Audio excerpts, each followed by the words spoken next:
Após a volta do recesso parlamentar, no dia 31 de julho, o Congresso vai ter apenas uma semana para analisar 3 medidas provisórias que mudam a lei trabalhista.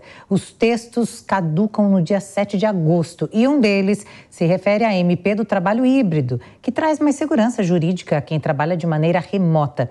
Vamos então conversar para entender um pouco mais agora com o advogado Washington Barbosa, professor de Direito Trabalhista, que explica mais esse assunto para a gente. Seja muito bem-vindo, doutor. Essa situação, né? Por exemplo, como que será o controle de jornada de trabalho estabelecido? Boa tarde, Elisângela, Daúde e todos que estão nos ouvindo e assistindo agora. Um prazer estar aqui. Na realidade, o grande ponto, a grande diferença é que o teletrabalho ele foi lá regulamentado pela reforma trabalhista lá em 2017 e faltavam alguns detalhes. Foi isso que trouxe agora essa medida provisória. E trazendo esses detalhes, ele virou e disse claramente que o trabalho pode ser feito tanto presencialmente, quanto ele pode ser feito de maneira remota. Quanto ao controle de jornada, Elisângela, por essência, o teletrabalho, se ele é aprovado por uma convenção coletiva, ele não tem controle de jornada, ou seja, a pessoa no teletrabalho não vai ter direito à hora extra, tá? Daúde, sua pergunta.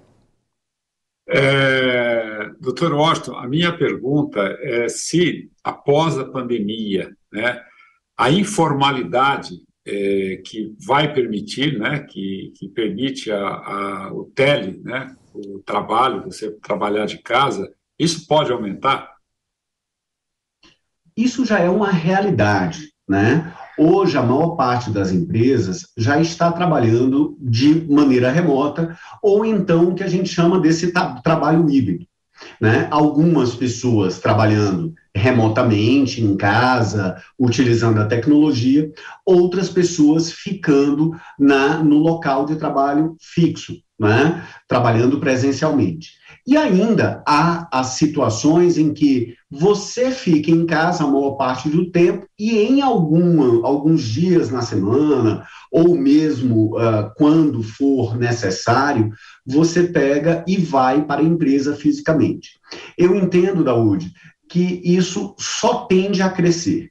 Quando a gente fala em teletrabalho, nós estamos falando, na realidade, em atuar muito fortemente na redução, inclusive, dos impactos ambientais, a questão de você trabalhar, diminuir a quantidade de carros no trânsito. Você tem um leque de outras vantagens no teletrabalho, sem falar na própria qualidade de vida. Poxa, quantos de nós gastamos horas e horas por dia somente em locomoção entre a casa e o trabalho, nos trânsitos das cidades, no transporte público, seja o que for. Isso já é uma realidade e só tende a crescer. E existem desafios dessa MP? O senhor falou agora de alguns benefícios, mas também existem os desafios. Essa MP, na verdade, como funciona o processo legislativo, né? O presidente da República publica um MP e o Congresso tem um prazo para analisar essa MP.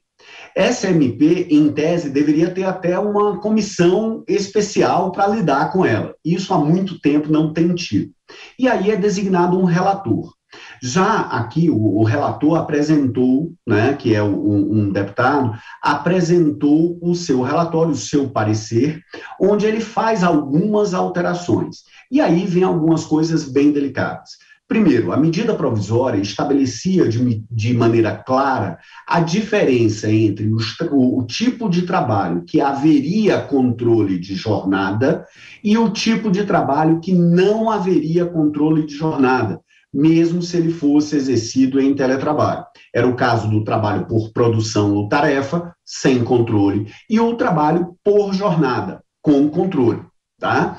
O relatório acabou extinguindo isso, retirando isso, que eu vejo é um problema sério. Por quê? Existem algumas atividades que você pode e deve controlar a jornada, mesmo que você esteja à distância. mesmo que você esteja aqui agora. Nós estamos à distância, eu estou em Brasília, vocês estão em São Paulo, e estamos controlando o tempo. Essa foi uma falha. E ainda, Elisângela, me permita, se eu tiver um pouquinho mais de tempo, houve dois outros pontos bem delicados, porque se aproveita para, vamos dizer assim, colocar os jabutis no relatório. E um desses jabutis, o que é que houve? Se voltou a possibilidade da aprovação por assembleia para se debitar a chamada contribuição negocial. O que é essa contribuição negocial? É meio que uma remuneração para os sindicatos por terem fechado um acordo ou uma convenção coletiva.